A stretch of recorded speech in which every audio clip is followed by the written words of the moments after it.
Welcome, friends, to the How-To Heretic. I'm Uncle Mark. And I'm Uncle Dan. And I'm Uncle Doug. And this is your user's guide to life on the outside. That's right. Leaving religion is the first step into a larger, better world. But it can also be a scary world. Things work differently now. Never fear. That's why we're here. We're your audio uncles. And with help from good friends and experts in all sorts of fields. We're going to share the stories and seek the knowledge to build a great life. After all, you only get one that we know of, so you'd better make the most of it.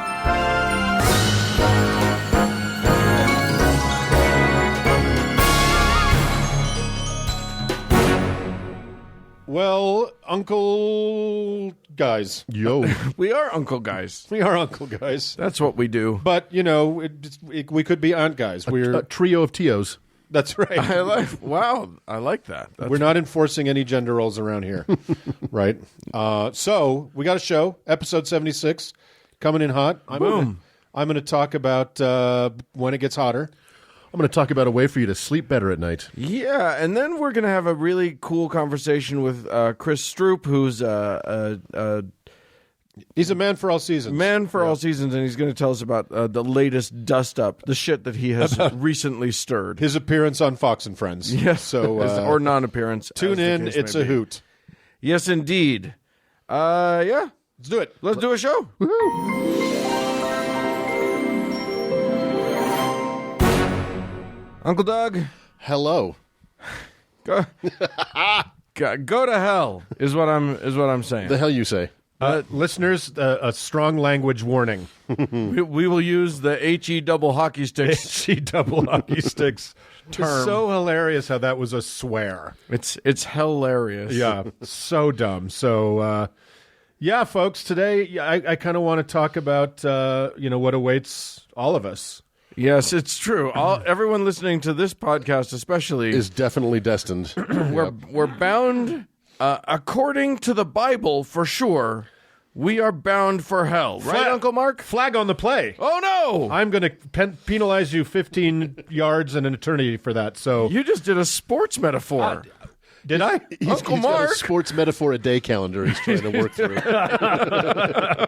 So today I come bearing good news, dear uncles. What? There is no hell. Oh, thank God. There is no hell. What? No, I think you're wrong. We three already knew that, but the vast majority of Orthodox, to say casual Christians, of course, do not. And I would posit the majority of the skeptical world, and certainly those who've left Christian faiths, may not know that the biblical, historical, please look at these enormous air quotes, proofs of hell are pretty shaky.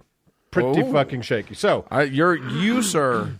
You're on a short rope. I'm on thin ice. I think we have to stop being astounded at the lack of biblical backing for most of the things that these people believe. It's so bananas. So, and I also know from experience that the fear, nay, the terror of hell, has been a millstone around the necks of countless people as they try to break free of religion. Not really in our case, because weirdly enough, Mormonism is not super hell-centric. Not really much of a hell at all. Doesn't stop you from feeling like shit, though. Well, I think Mormon mortal life is hell. So that you just go straight to heaven after this. What do they call it? Our mortal probation. That's right. Yeah, mortal probation. Well, I think Mormons are more afraid of disappointing Jesus than they are of hell, but it's still guilt-based and destructive. A little less flamey, though. So, You know what? I never put it together, but I've always been like terrified of disappointing anyone that anyway, it's a Mormon thing. It's not. it's a very much a Mormon, and it's a Jewish and a Catholic thing. And all Yet that. you disappoint everyone. I do. I decided to go the opposite You should direction. have overcome the fear by now.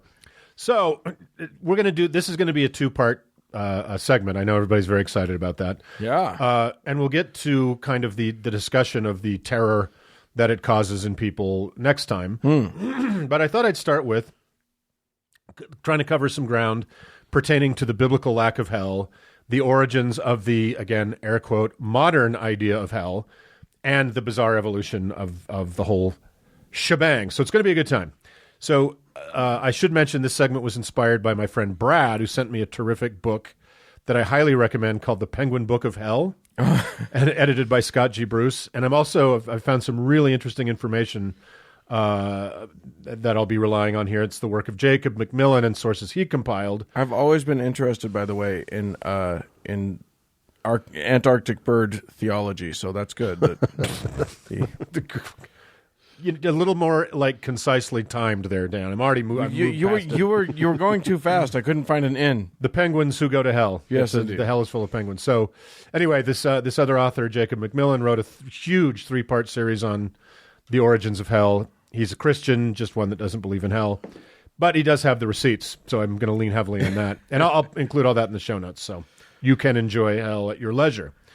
So, as Doug mentioned in episode number 70. His beloved King James Bible was the work of committees and subcommittees voting over what was in, what was out.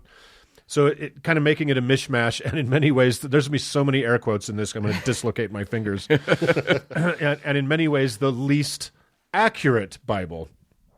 It does mention hell by name several times. But earlier translations mention what Christians have come to believe is hell by other names. It appears as 4 different words, the actual meanings of which matter very much. Those words are Sheol, Hades, Tartarus, and Gehenna. Huh. I do love a good Gehenna. It's just it's kind of a botanical. It's moist and it has a weird smell. It's a good douche. I know I've already missed the joke, but isn't being the least accurate Bible like being the least accurate Marvel movie? Well, now you're going to piss off all of the Marvel fans, but so. As I said, most Christians just think these are nicknames for the hellfire and brimstone awaiting people like us and the Jews, but not so. Let's take them one at a time. Okay. Sheol. Yes. Sheol is an ancient Jewish concept of a sort of an afterlife. It's classically neither punishment nor paradise. It's just kind of storage, right? Okay. So this is consistent with older ideas of the afterlife in the region, such as the Babylonian and Sumerian House of Dust, or as they call it, Aralu. It's also very similar to the concept of the second word, Hades. Okay. So like Sheol, Hades, the place, not the god, is kind of storage. Like no goodness or badness grading scales there, just where pretty much all the dead go into a forever limbo, right? And obviously Greek ideas had massive influence on the writers of the Bible. And of course, as we know, the early versions of the Bible were in Greek, etc. But Hades is not like the Christian hell at all. The third word to mean hell in the Bible is Tartarus. And as we talked about in episode 27, Tartarus is in fact under Hades. Right. So far under Hades, it's a 9-day anvil flight from the surface of the earth. And it's a special population prison for the vanquished Greek titans. And it's the home of Prometheus and Tantalus, among others. Right. And so it's so madly specific to Greek polytheism, its appearance in the Bible and misapprehension as Christian hell is ridiculous. And lastly, the fourth word, which I think is the most fascinating, Gehenna, the one which is found most often in the mouth of Jesus. That's right, in the New Testament. Yep. Gehenna is a valley on the edge of Jerusalem. And it seems this was a place where ancient Judean child sacrifices were performed when they were doing that sort of thing. You got to love a good child sacrifice. It's a great way to start a week. You must put the right foot forward and then cut it off. I love the smell of Gehenna in the morning. The smell of toddler in the morning. So after that was done away with, it was considered a cursed place for obvious reasons. So in time, it became Jerusalem's garbage dump. Right. And that dump included human bodies and smoldering trash fires. So it's maybe the closest idea to what we understand as hell of the four words, right? So it seems that the writer of Jesus' words intended the idea of being tossed in the ghastly, smoky dump to be what life outside the presence of God would be like. As with so many biblical problems, much of what would become a post-biblical, non-canonical concept of hell is bedeviled by the details of poor scholarship and translation. One major fuck-up is the translation of a Greek word understood to mean age or an age, period of time, having become eternity or eternal, right? So there is talk of being punished for a time that somehow got extrapolated out to forever. Right. There's a ton more scholarship on the linguistic and historical conclusions for hell not being a biblical concept. You can explore all the links I'll put in the show notes. But suffice it to say, the KJV and much of the Christian world created the word hell as a lazy catch-all for those fully desperate other words.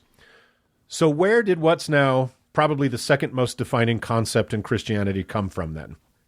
I shall quote Dr. Ken Vincent here. Yes, please do. As we all know Dr. Vincent's work. The first person to write about eternal hell was the Latin North African Tertullian, who lived in 620 to 220 CE, who is considered the father of the Latin Church. As most people reason, hell is a place for people you don't like. Tertullian fantasized that not only the wicked would be in hell, but also every philosopher and theologian who ever argued with him. He envisioned a time where he would look down from heaven at those people in hell and laugh with glee, end quote. So basically a dickish personal vendetta. How Christ-like. But Dr. Vincent goes on to explain the real culprit, which I found fascinating. By far the main person responsible for making hell eternal in the Western Church was St. Augustine, who lived from 354 to 430 CE. Augustine was made Bishop of Hippo in North Africa, not Bishop of Hippos, which I found disappointing. I don't know. I think it counts. Yeah, I think so. It should cover all water. It covers everything that exists there. I feel like there's anything that lives in the water but can walk out of it. It covers that. So he did not know Greek. Had tried to study it, but stated that he hated it. Sadly, it is his misunderstanding of Greek that cemented the concept of eternal hell in the Western Church. Augustine not only said that hell was eternal for the wicked, but also for anyone who wasn't a Christian. So complete was his concept of God's exclusion of non-Christians that he considered unbaptized babies as damned. When these babies died, Augustine softened slightly to declare that they would be sent to the upper level of hell. God. Augustine is also the inventor of the concept of hell light, also known as purgatory. What a fucking prince. So, Dr. Frederick Farrar wrote a book about church fathers in 1907 and had this to say about the good St. Augustine and hell. The advocacy of hell came primarily on the scene with Augustine. In no other respect did Augustine differ more widely from Origen and the Alexandrians in the Eastern Church than in his intolerant spirit. Augustine was the first in the long line of Christian persecutors and illustrates the character of the theology that swayed him in the wicked spirit that impelled him to advocate the right to persecute Christians who differ from those in power. The dark pages that bear the record of subsequent centuries are a damning witness to the cruel spirit that actuated Christians and the cruel theology that impelled it. Augustine was the first and ablest asserter of the principle which led to the Albigensian Crusades, Spanish Armadas, Netherlands butcheries, St. Bartholomew massacres, the accursed infamies of the Inquisition, the vile espionage, the hideous bale fires of Seville and Smithfield. Those are my favorite. The racks, the gibbets, the thumbscrews, and the subterranean torture chambers used by churchly torturers. Wow. So clearly he was a fan. Yeah. So, okay, Augustine was a real piece of shit. Noted. Yeah, although On the Scene with Augustine was a great morning show. It's too bad it was just for hippos. But what this all shows is the adoption of hell as a huge stick with which to beat people insufficiently motivated by the carrot is a 5th century creation of sadists and one likely psychopath. There were plenty of early Catholic theologians and clerics that didn't buy the concept of eternal punishment or the notion of hell, but they lost out once it was observed how effective the idea of burning alive forever was at keeping the peasants in line and justifying mass murder and the plunder of non-Christians. So yeah, it becomes this thing where, and it's shocking how late in the game this happens in Christianity. Right. But boy, oh boy, if you want to get people to continue to have to pay you money, you scare the shit out of them. You scare the bejesus, because just saying, hey, Jesus loves you and everybody gets to go to heaven, which, by the way, the Bible says. Yeah. It says everyone is saved through Christ. It doesn't say everyone who's good is saved through Christ. It's just Santa Claus for grown-ups, right? Well, but this is the opposite of Santa Claus. This is the boogeyman. This is the Black Peter for grown-ups. You need to have a Krampus. Yeah. Because just Santa isn't enough to bring people back to the pews every week. Right. Opposition in all things, I suppose. So relying on the excellent Penguin Book of Hell, which is not about penguins in hell, as Dan insinuated, let us explore a few stops along hell's bullshit evolution from a borrowed Greek myth and a municipal dump to the feverish joys the idea of eternal flames brings to the sweet slumbers of good people like our current vice president. One of the earliest narrative visions of Christian hell was the apocalypse of Paul. And this early medieval ghost story was claimed to have been found next to the shoes of the dead Paul of the Bible, which, of course, it was not. It could have been written by a 10-year-old trying to outdo himself with every gruesome paragraph. What does it matter if it was found next to shoes? How does that lend any validity? Well, that to it was story? Paul's property. That Paul, you'll see. That okay. Paul wrote this, right? Shoes, Doug. Yeah. Shut up. I'm just bothered by the fact that Paul had shoes. Who gave him those shoes? So it definitely could have been written by a 10-year-old trying to outdo himself with every paragraph. It's kind of hilarious.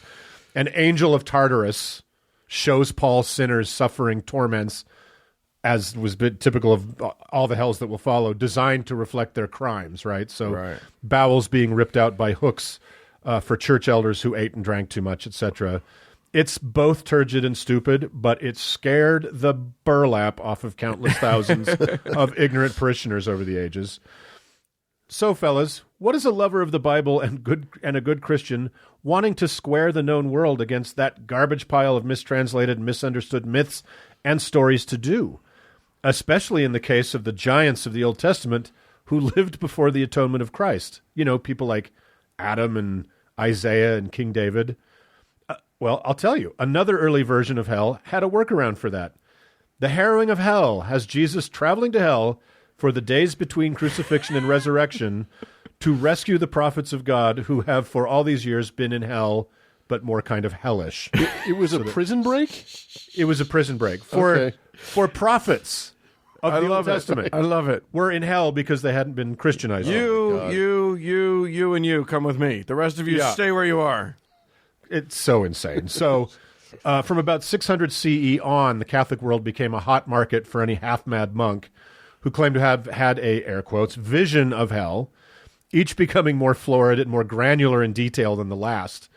It was an arms race of the joys of thinking about anyone who disagrees with you burning forever in unquenchable superfire. These were often, air quotes, first-hand accounts of a local righteous man or sinner who either fell into a trance or died a little bit and were given extraordinary VIP access to visions of endless torments of hell, all fire-based, of course.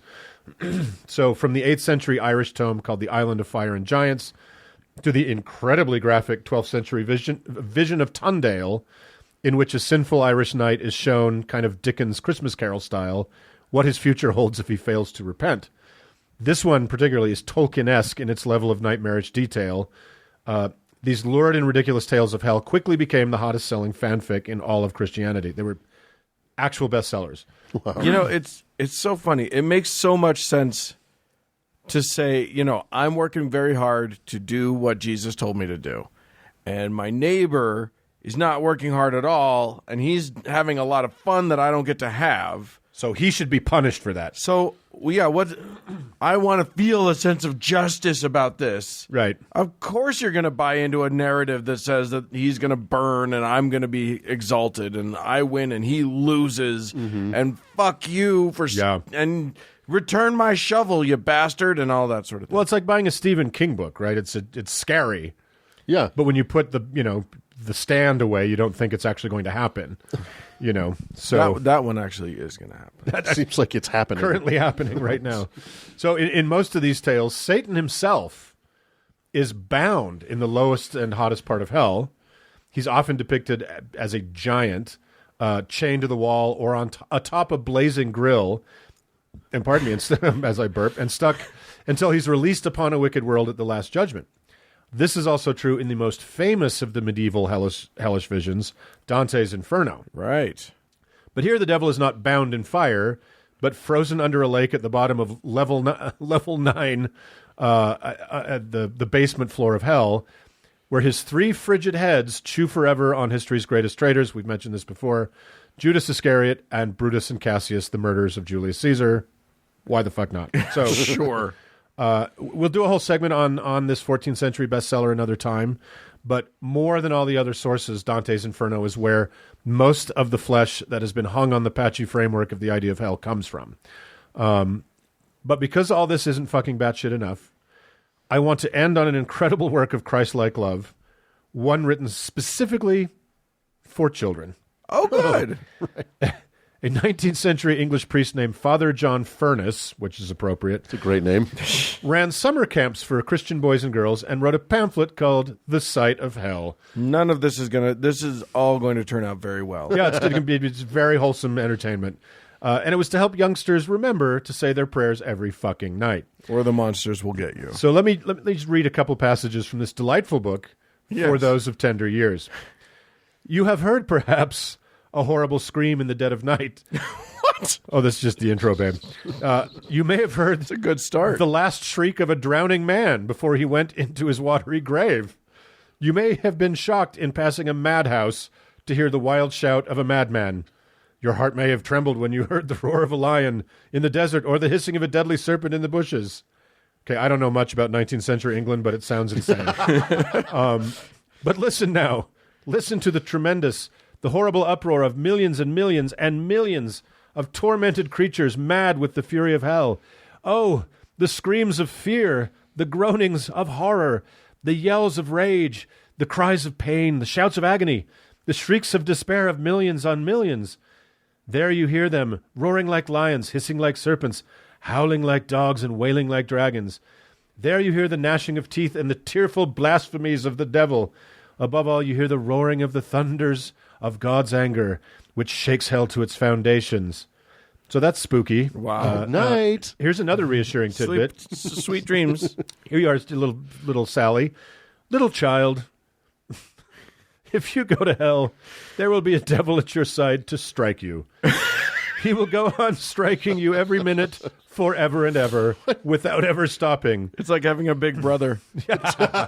Yes, it is. The first stroke will make your body as bad as the body of Job, covered from head to foot with sores and ulcers. The second stroke will make your body twice as bad as the body of Job. The third stroke will make your body 3 times as bad as the body of Job. I'm starting to get the math here. What about the fourth stroke?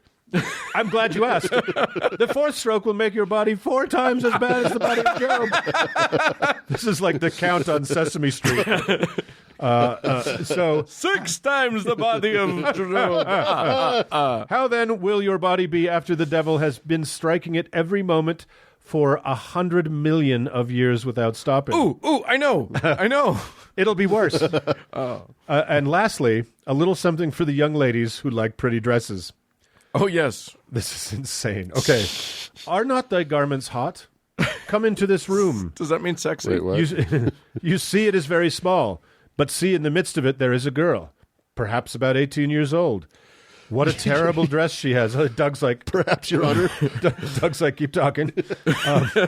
What a terrible dress she has on.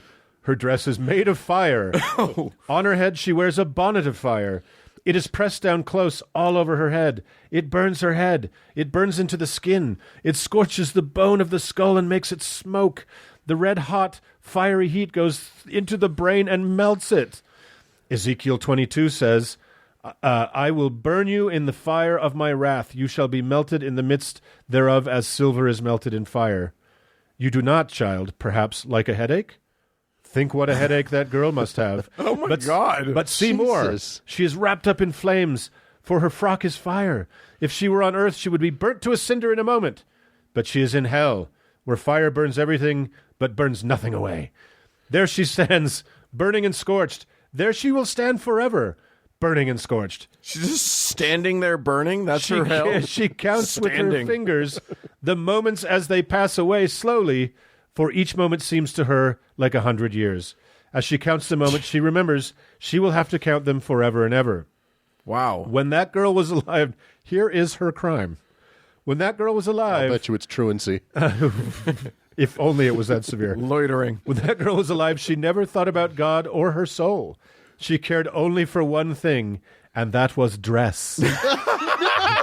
Instead of going to Mass on Sundays, she went about the town and the parks to show off her dress. She disobeyed her father and mother by going to dancing houses and all kinds of bad places to show off her dress, and now her dress is her punishment. For by what things a man sinneth, by the same also he is tormented. What happens to jaywalkers? So that concludes today's journey through the flaming underbits of Christian love. Can I just point out that it wasn't long ago that there was a very, very popular pastor. I think he was in Oklahoma. Pearson was his name, who actually came out as no longer believing in hell. Oh, I remember that. He basically figured out what you're talking about, which is that there is no hell in the Bible. It's not biblically sanctioned. It is just an idea that came about long afterward. Yeah. And he said, you know what? This doesn't make sense to me. And just to prove our point, his congregation went from about 6,000.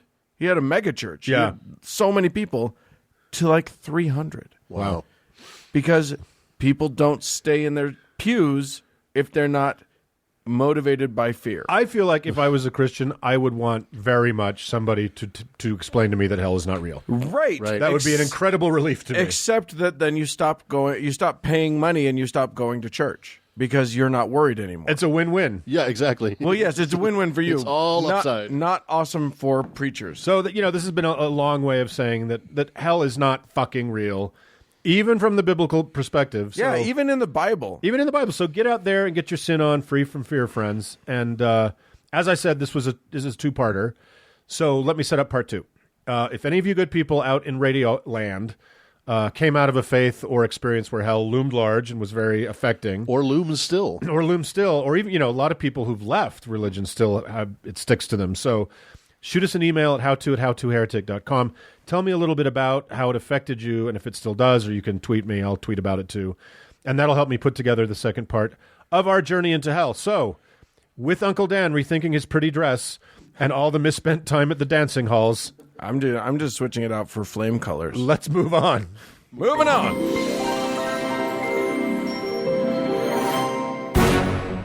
Hey, Uncle Mark. Yes. I do you have any social anxiety? Because we're about to meet somebody, and I don't know who that person is. I save my anxiety for after I know a person. Oh yeah. So maybe I'll charge into this and ask Uncle Doug who we're meeting today. Here's the thing: you know this guy. I do? You just don't know that you know. I don't know that I know him. We live in a weird world where you come up with a crazy invention, you might find yourself in the White House sitting next to the president. Oh, sure. And that's what Kanye invented. Exactly. I want to talk about a guy named Michael J. Lindell. And Michael J. Lindell is the founder of MyPillow. Oh, yeah. You know this guy. The most Christian pillow on the market. That's right. I actually don't know this. Oh, really? Really? No. So he's a self-described sleep expert who most of our listeners will know, and hopefully, Uncle Dan, you will know from most readily recognized from his creepily earnest late-night infomercials. No, I don't have broadcast TV, so I don't see any of those. Lucky you. Yeah. Okay, if you have not seen him, like Uncle Dan, he looks like Tom Selleck if he had decided to sell insurance in Duluth instead of solving crime in Hawaii. He is perpetually wearing a conspicuous crucifix necklace that is just a wee bit too tight around the neck. It's a wee bit too big. Yeah, it's just a little prominent. Very demonstrative. It's like Chris Angel Mind Freak crucifix. Exactly. Yeah. So the necklace is a bit of a giveaway to his belief system. Sorry, Chris. He's a listener. I apologize. His necklace is a bit of a giveaway, but it's certainly not reason enough for us to talk about him on this show. Right. However, it was his appearance the other day at CPAC that makes him fair game for us. And any listeners who don't know what CPAC is, first of all, I want to be you. It's a antibiotic, right? It helps you sleep. It is the Conservative Political Action Conference. Think of it like the Nuremberg Rally, but whiter and dumber. Right. So this guy, and we'll get into the product, but for the benefit of those who don't know anything about this, he sells a pillow on late night television. It's called MyPillow. We will go into detail about this and why we're talking about it. But in an 8-minute speech at CPAC, which he claimed was inspired by God, and by the way, if this Drek is the best that God can do, I don't really know why we need to do this podcast anymore. Yeah, we've read a lot of God's literature on this show, and it's underwhelming. Yeah, it's good. It's a good thing he took all of his pass-fail writing classes. Right? So Lindell in his speech bemoaned the loss of American values like how we don't say Merry Christmas or recite the Pledge of Allegiance anymore. Yeah, you never hear those phrases. Yeah, you never do that anymore. He went on to bemoan the loss of values in the country, immigrants, inner cities, etc. All the fun Immigrants stuff. are not a value. Copy that. And then he went on to tell the story of how when he saw Donald Trump descend the escalator into our nightmares, he knew God had chosen him for such a time as this. So Lindell, who looks like Ron Burgundy after he ran out of money in a Thai brothel, then went on to brag about his role in the upcoming anti-abortion film Unplanned, which he not only helped fund, but has a cameo in. The movie chronicles the story of Abby Johnson, who was a clinic director for Planned Parenthood until she joined the anti-abortion movement in 2009. A real person. A real person. Okay. The film is manipulative, dishonest, and dangerous horseshit that will probably lead to an assassination. I don't care what you're saying about the anti-choice forces here. I think that's very very I slanderous. feel like, Uncle Mark, you have not yet seen the full picture. When you realize how pillows relate to abortions, your mind's going to be blue. Well, I know that pillows relate to very late-term abortions. You know, you have elderly parents. Sure. They're not going to get better. just, you know what I mean?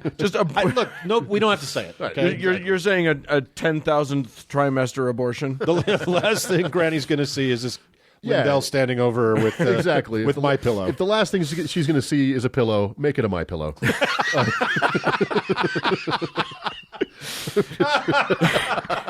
We need to make that. If you're going to be smothered. So back to this movie.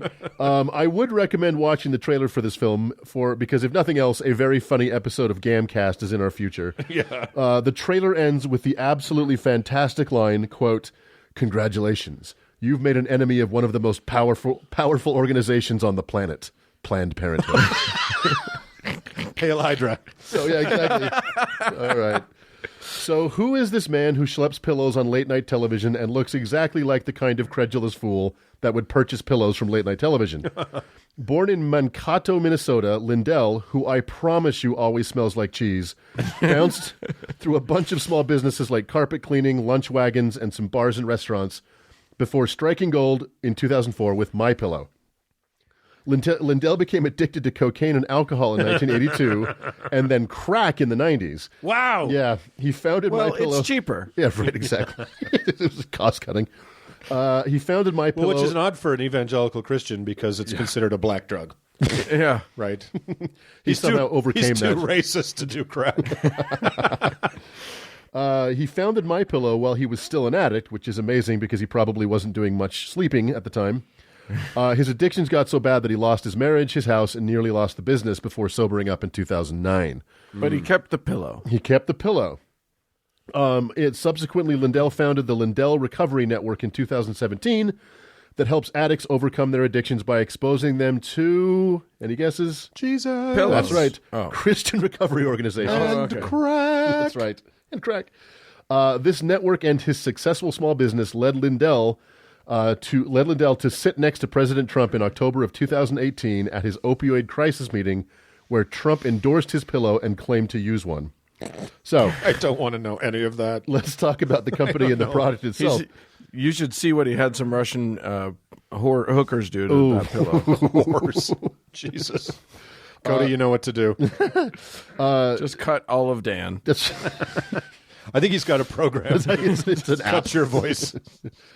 Let's talk about the company and the product. Lindell, who always holds your gaze a little bit too long, has claimed that he employs thousands of people when the number is actually 1,600. How many? Which ain't nothing. How many gays does he hold? Hey-oh. Bada boom. But that's such typical Yeah. No wonder he and Trump. right-wing inflation. Exactly. A main selling point for the company is that it is 100% American. So, Boom. there are literally dozens of videos on YouTube for MyPillow. Most are his ads, which I'm sure most of you have seen, where Lindell cradles his pillow like a fat baby with a creepy smile on his face. Several of these videos feature Lindell standing over a pretty young white girl, always a white girl, as she pretends to sleep, so he can demonstrate some of the features of the pillows. Yeah. This mostly has him bending over her and pushing down. Wait. A pillow does not have features. Oh, believe me. sorry. Wait, strap in. It is a singular object. These videos mostly have Lindell bending over the woman and pushing down on the pillow. This is what I imagine Ted Bundy would have looked like if he turned his passion into a business. So, in some of the videos, he blathers on for up to half an hour, in some cases in front of a live studio audience that could not be happier to be there. I have watched these videos, so you don't have to. Please heed my counsel. Do not watch these videos. Unless you are desperate to learn all about pillow science. Lindell states that his pillow is essential to good health and critical to a happy life.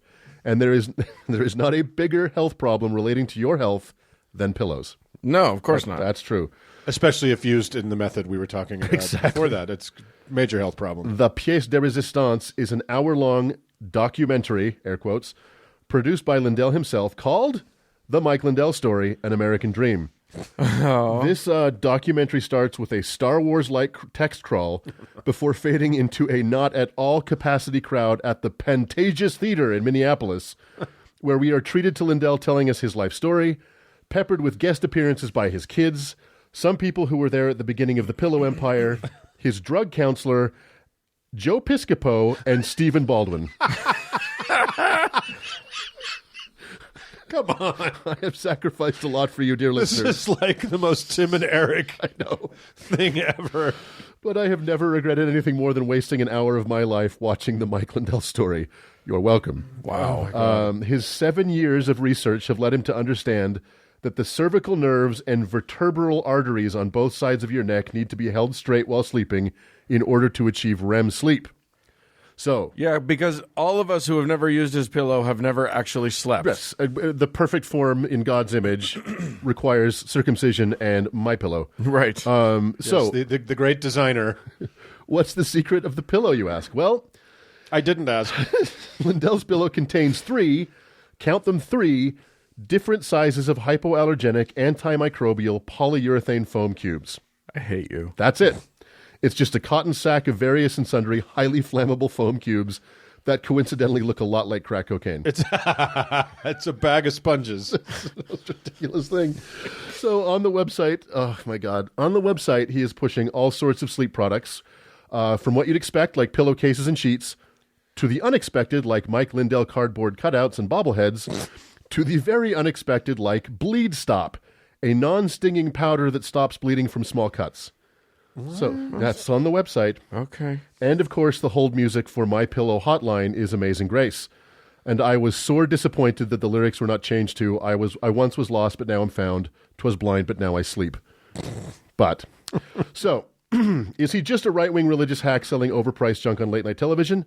No. He's also a shady snake oil salesman. In 2016, the Minnesota Better Business Bureau revoked My Pillow's accreditation after it ran a BOGO, buy one, get one free, that ran for an entire year. According to the BBB, after a certain period of time, a BOGO simply becomes the regular price, and running a BOGO for that long is considered deceptive and dishonest, and the pillow was being sold in retail for less than the BOGO price. Oh.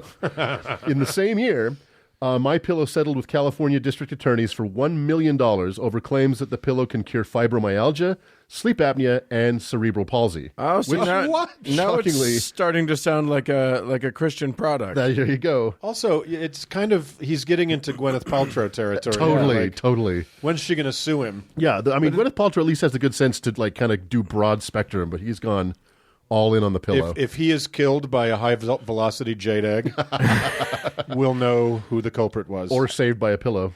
I mean, it just sounds like it sounds like he needs to be getting into the multi-level Totally. marketing. And, I mean, I guarantee he will end up there someday.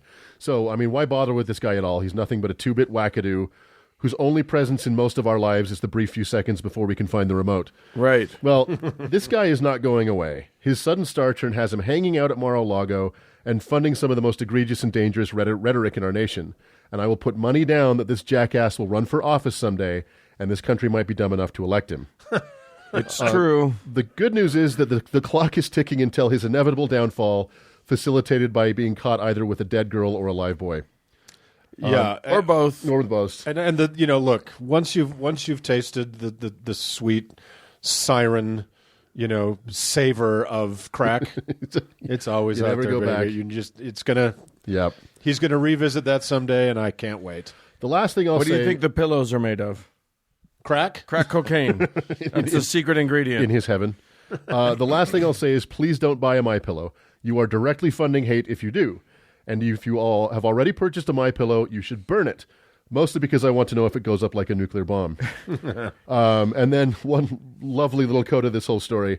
Just a couple of days ago, the Minnesota Police Department received a call saying a man was standing motionless outside in the cold. Reportedly, the man was not wearing a coat and was hugging a pillow. The caller may have thought that they were witnessing a, quote, deranged person, but it turns out to have simply been a cardboard cutout of a deranged person.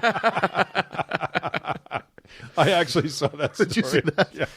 The police responded to a cardboard cutout Of Mike Lindell holding his pillow.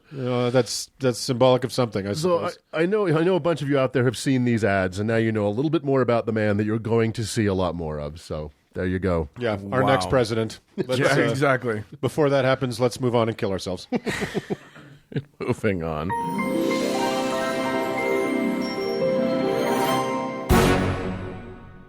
Uncles, Present. look, we're doing this show. Yeah. We put in some work, Yeah. and some folks appreciate it. Yeah. Lots of folks appreciate it. Some of them even give us money for it. Yep. And that is a sweet thing that they do. And you know what? We not only do we put in work, but just driving over here today, I want you to know that Yeah. Uncle Doug and I rescued a dog on the freeway. On the freeway. Yeah. Yeah. Now, if that's not worth something to you, that we're out there fighting crimes, rescuing dogs, Right? putting the smack down on the fucking Bible We're that I just mentioned I'm really sick of. And watching really, really bad YouTube videos. Come on, people. we're doing the work. We're doing the We're Lord's putting it work. in. So some folks have appreciated us, so I need to say thank you to them. Karen has decided to contribute, so thank you so much. Genevieve, or maybe it's Genevieve, I'm not sure. Genevieve. It has contributed sufficient to warrant a saint. Oh. Whose turn is it? I think it's me. Okay, well you have to come up with a saint then.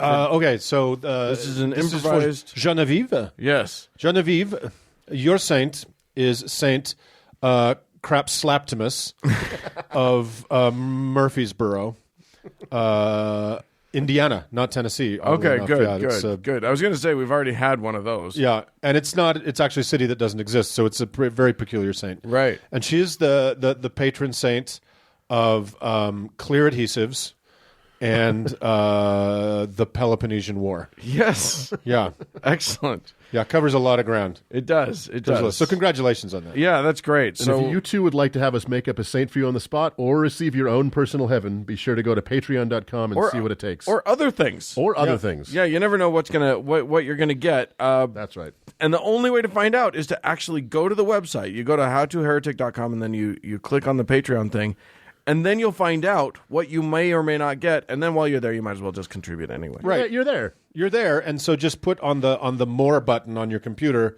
just put it under a table leg, and then go explore the forest primeval or whatever you've got to do, and we'll feel the love, you'll feel our love, there will be love, and if you can give us a 5-star review anywhere that they allow it, in local papers and magazines, whatever it is, please do.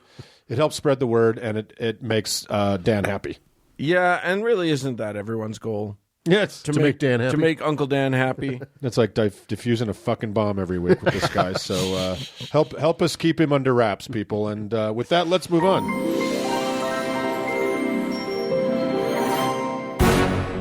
Hey, Uncle Doug. Yo. You remember how you where did you go to college again? Well, 2 places. What was that first one? It was Brigham Young University. Oh, you went to a Christian school. Well, it depends on who you ask. It does depend on who you ask. Probably not according to most Christians. Well, Uncle Mark has brought in a someone special to talk to us specifically about those Christian schools. That's right. We brought in a real ringer and a real booster of Christian schools. Yeah, and one of the biggest fans. and Christian homeschooling, and that of course would be our returning champion, our friend, writer, scholar, academic, citizen of the world, and one of the leading figures in the ex-evangelical movement. That is Dr. Christoper Stroop. Chris, welcome. Hi, guys. Thanks for having me back on. Well, thanks for coming. We're delighted to have you, and apparently we're both enduring snowstorms in our respective coasts Our coast being the Yeah. Great Salt Lake and your coast being the Mississippi River. Right. I expect yours is worse. I guess I'm not too close to the Mississippi, but Oh, I don't know. Who gives a shit? It's Indiana. in the neighborhood. There's got to be a river there we somewhere. have the White River here in Indianapolis. It's not really very white or very river-like, I imagine there's a lot of white things in Indiana. but that's true. And we have that in common. Uncle Mark, in your introduction of Chris, I think you missed a very important part of his resume. Tell me. Which is, I believe the French is hashtagier. Oh, yes. He's a creator of viral going hashtags. We should put that on But your in business French, card. you don't pronounce the H, so wouldn't it be hashtagier? Man, okay, that's it. We're never interviewing somebody with a PhD again. And when you translate hashtagier into English, it means shit disturber. So our friend Christopher has been disturbing shit for some time. But this last hashtag, which is hashtag expose Christian schools, has disturbed some high-profile dum-dums. And I imagine it's probably gotten you a better class of death threats, Christopher. Well, I think in that whole shitstorm last month, I did get one new, more or less direct death threat. It's funny, I haven't really gotten that many. You'd be surprised. Oh, I'm sorry. I got a 1-year-old Catholic grandmother in my email. Ooh, yeah. You gotta love that. So I didn't reply to her. So let's. Why don't you tell us a little bit about what kicked this off? If I'm not mistaken, and correct me if I'm wrong, it was when it all started when Mother, also known as Karen Pence, Can we call her Ma Pence? Ma Pence, took of Indiana, took a job teaching, and I'm going to air quotes, art at an anti-LGBT Christian school. Is that? Can we put the school in air quotes as well? You're right. Likely. Is that what kind of got you thinking about this? Yeah, I mean, so she went back to a job that apparently she had had before in Virginia near DC, teaching at this K through 8 school, which, most schools that call themselves Christian schools or Christian academies, which by and large those are going to be evangelical fundamentalist schools, they are explicitly anti-LGBTQ. They teach this kind of patriarchal theology and young earth creationism. And so, this school's policy states strictly, no gay parents, no trans people, no gay students or trans students, no gay or trans employees, etc. So naturally, she got some pushback from liberals who, and just normal, decent people who understand that you can't work in a position like that as the second lady and expect everyone to be fine with it. And, Right.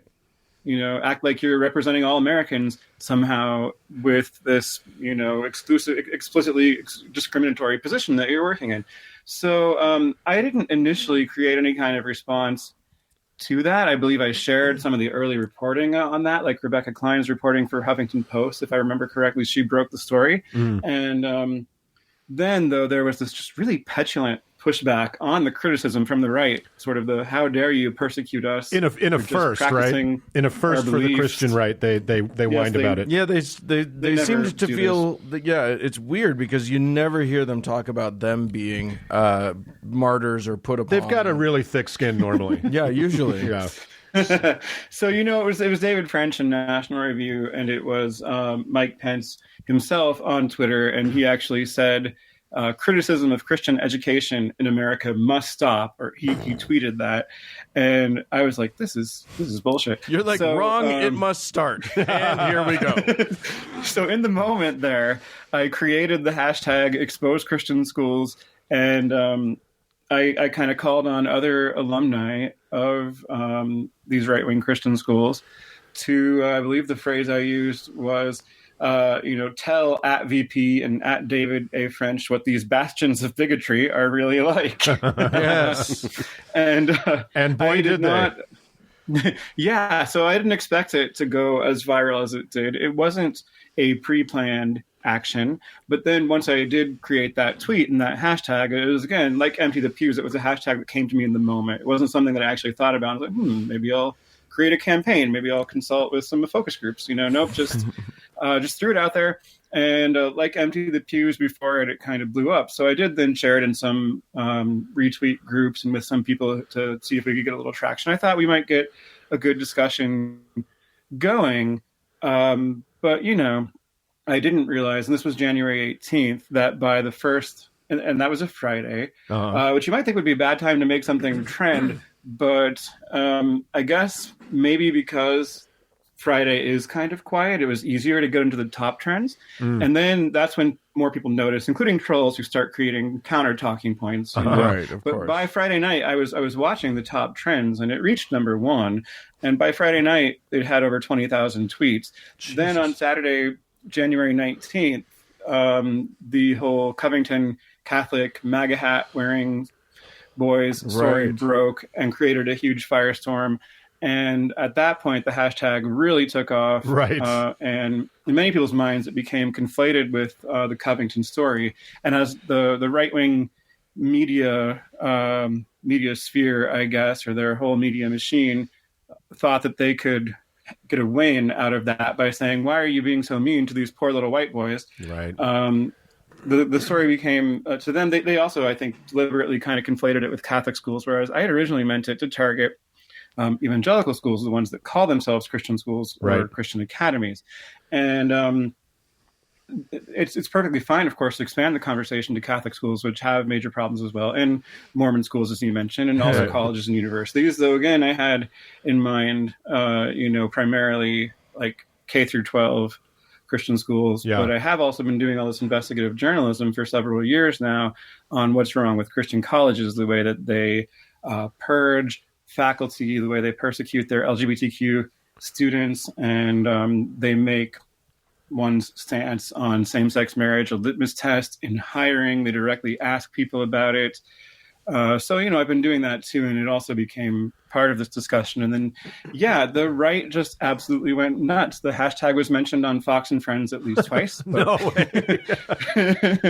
but without mentioning who created it or who was using it, because what the right wanted to do was portray this thing as coming from somehow, liberal coastal elites and Hollywood types, rather than coming from actual, alumni of actual Christian schools who have things to say. So before we get to the story of sort of where the hashtag went and what was going on with it, why don't you tell us some of the sort of if you can encapsulate the kinds of tweets that were happening, the kinds of the things that people were talking about who were participating in your hashtag.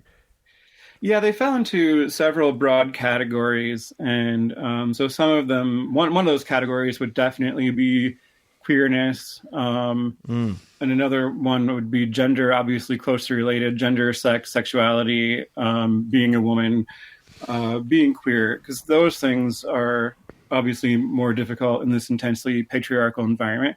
Another big category that came up was race and racism.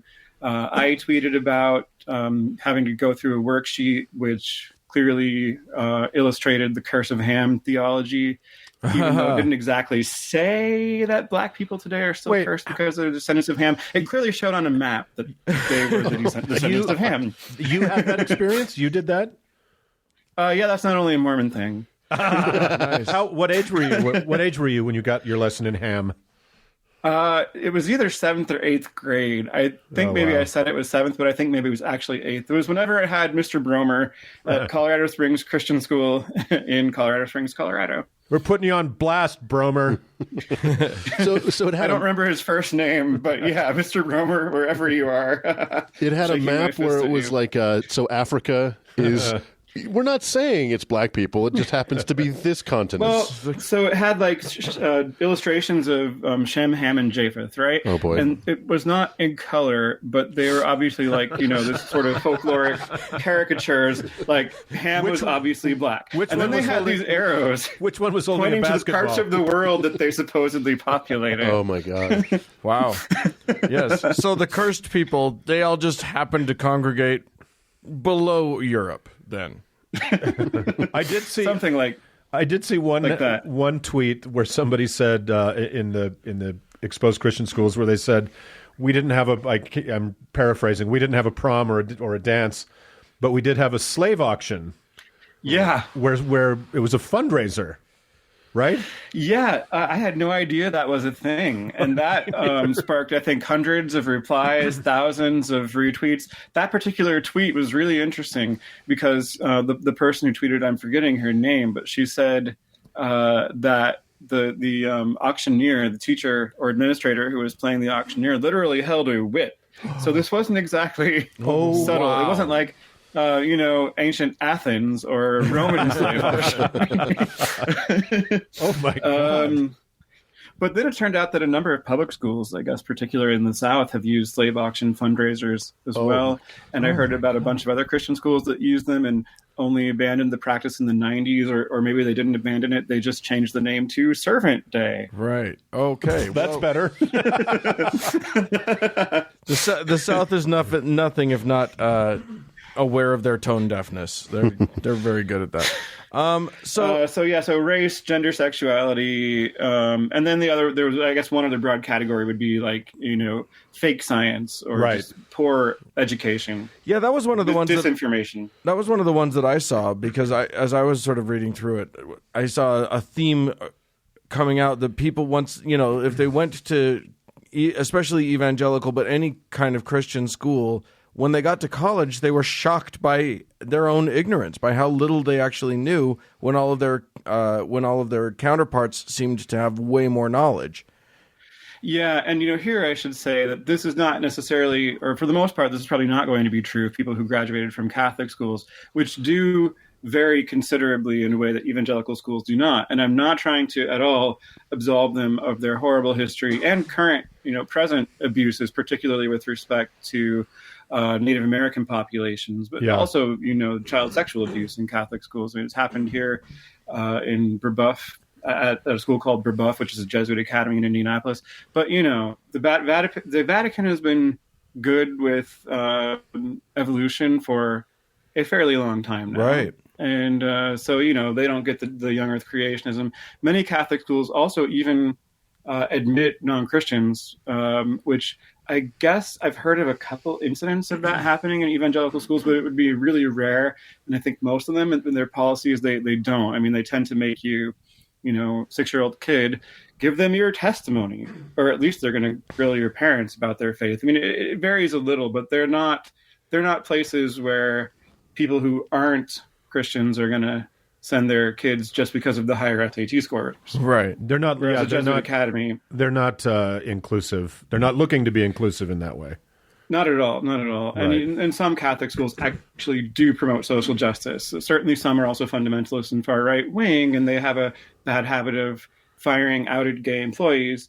So again, I'm not absolving them, but I am saying it's a different parochial school experience. Right. Then, and all of my friends and colleagues who had Jesuit educations are actual serious smarty pants, and I'm kind of sick of their smug shit.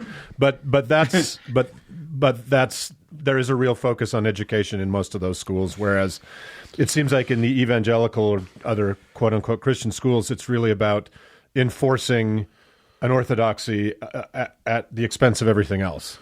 Well, and maybe we could put it this way. I mean, in a Jesuit school, you're still going to get a lot of the same deliberate propaganda and misinformation about sex, gender, and sexuality. Yeah, right. But you're not going to get it about science and other fields. Well, being better than an evangelical school doesn't necessarily make you good. It just It's a makes pretty you low bar.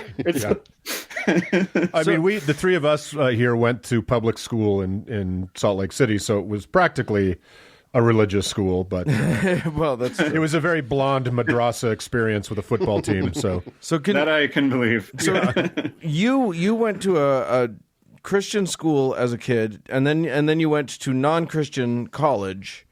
That's right. So talk about the experience of jumping from one to t'other. Yeah, well, so before going to Ball State University in Muncie, Indiana, which is also my parents' alma mater, and they both kind of had conversion experiences there in the 1970s and got involved with the Christian Campus House, which is part of the, it's not Campus Crusade, it's the other one. I'll think of it in a minute. Anyway, Christian Student Foundation, it's a part of that ministry. Yeah, so I went to public school in kindergarten. And then again, for half of sixth grade, the second half of sixth grade, we moved to Colorado Springs.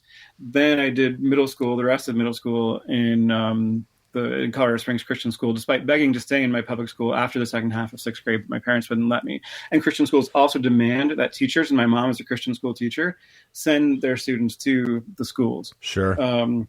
So anyway, then we moved back to Indianapolis for high school, and I went to Heritage Christian School again there, where I had also done almost all of my elementary school. And going to college was kind of a culture shock in some ways. I had started to get a little bit more exposure outside the evangelical bubble before, because I did these summer honors programs at Indiana State University in Terre Haute, Indiana, for 2 years in a row. That bunch of heathens? After my sophomore year and after my junior year.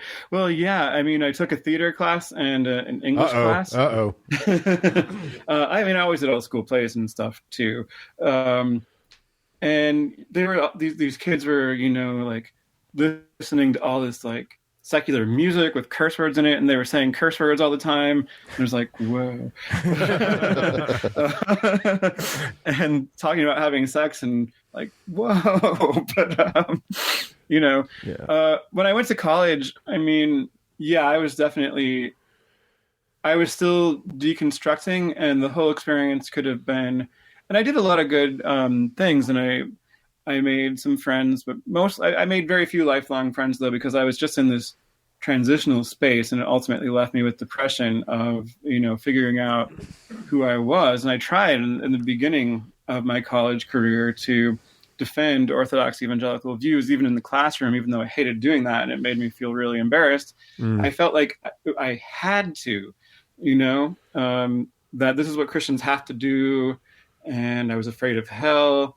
And so college became this kind of, while I was there, I had this kind of extended existential crisis, which is just sad because it's completely unnecessary to have to waste your youth on this sort of thing. Oh, I know. Isn't it just, it's so depressing. Like, I tried to get out pretty early. These two guys sitting across from me stayed in longer, but just all the wasted years and the wasted time. And it is so depressing. And the emotional energy and the sort of intellectual energy that goes into unraveling the programming that you get, the indoctrination that you get is exhausting. Yeah, and I'm just lucky that, I think Ball State was a good place for me to be, and I actually had their top academic scholarship despite graduating from a Christian school. I got the Whitinger scholarship. And now I have to write into them and complain about it. How dare I? It was certainly weird. But I think they really recognized my potential, and I had some really good teachers in the honors college. There were some really good instructors that became mentors of a sort as well. And I processed it, and I came out on the other side. In part, I think thanks to having those opportunities and those people who saw that I could be a very good academic performer, even though I was stuck with this ideological baggage and these nonsense beliefs. Because I was still, in high school, I got a top score on the state German exam. I won like a nice German dictionary. You lettered in Leviticus, which is really good. I was a very good student. I ended up with a 1500 on the SAT on the old 1600 scale. Did you end up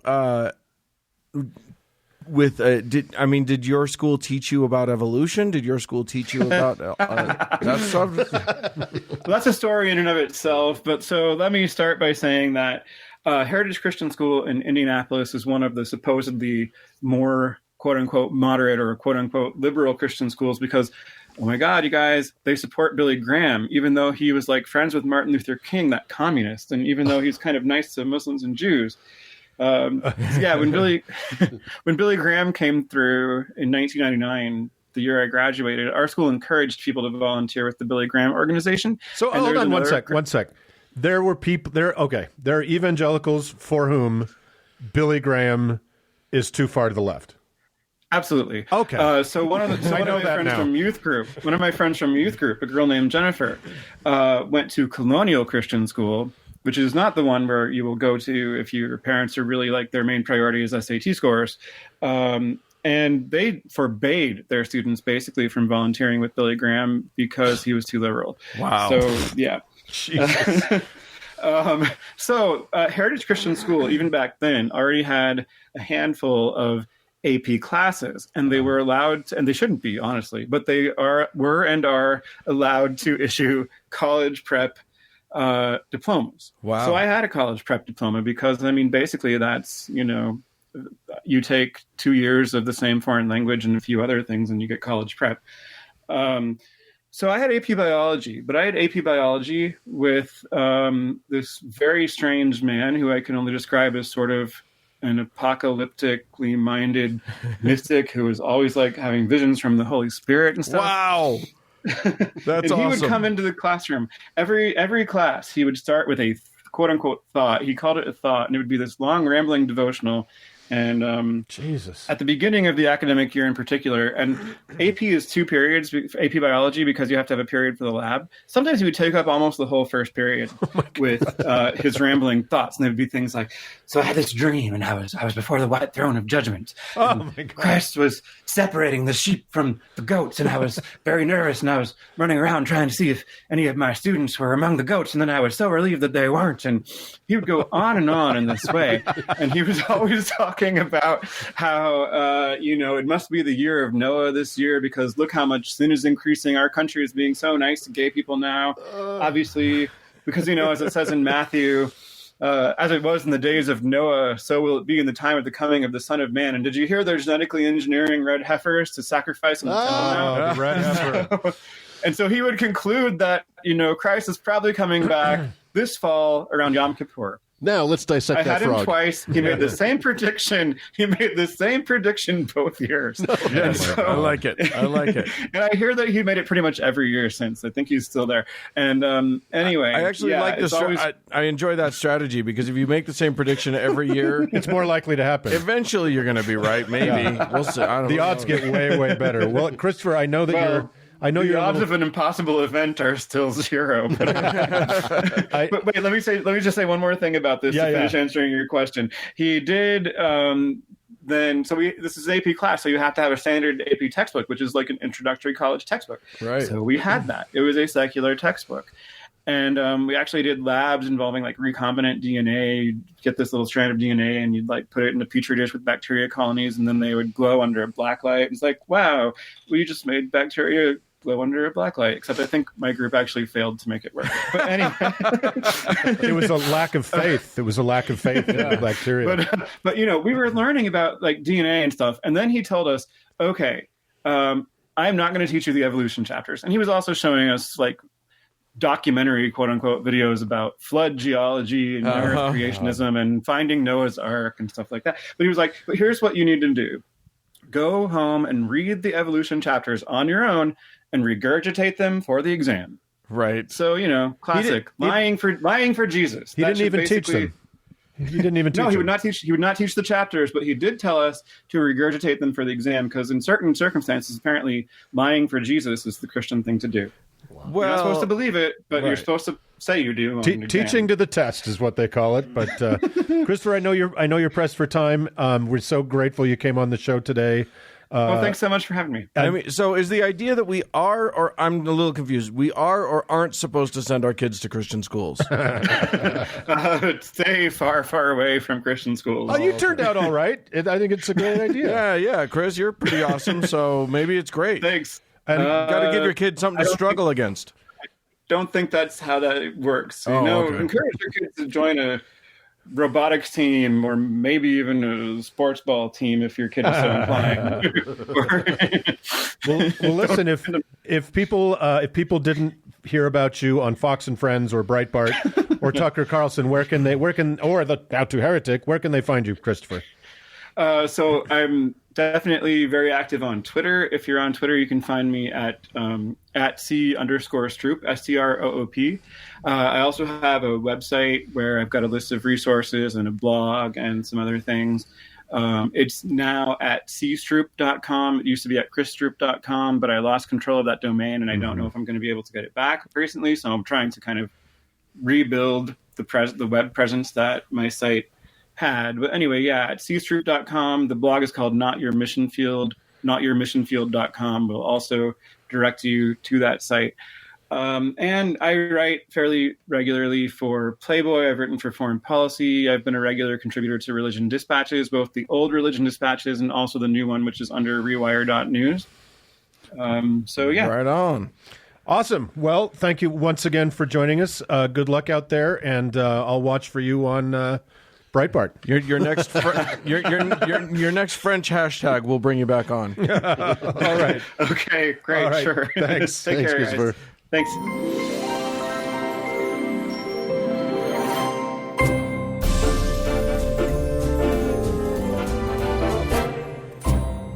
Well, friends, that's it for this week's show. Hey, if Christian school is your idea of hell, we'd love to hear from you. Send us an email at howto@howtoheretic.com. Or if you have a bag of crack you're looking to unload, you can leave us a voicemail about it at 903-88-HOW-TO, which is 903-884-6986. Put it in a pillow and mail it to us. Hey, thanks again to all of our... Hold on. Wow. I'm also on Twitter at HowToHeretic. No one cares about your Twitter.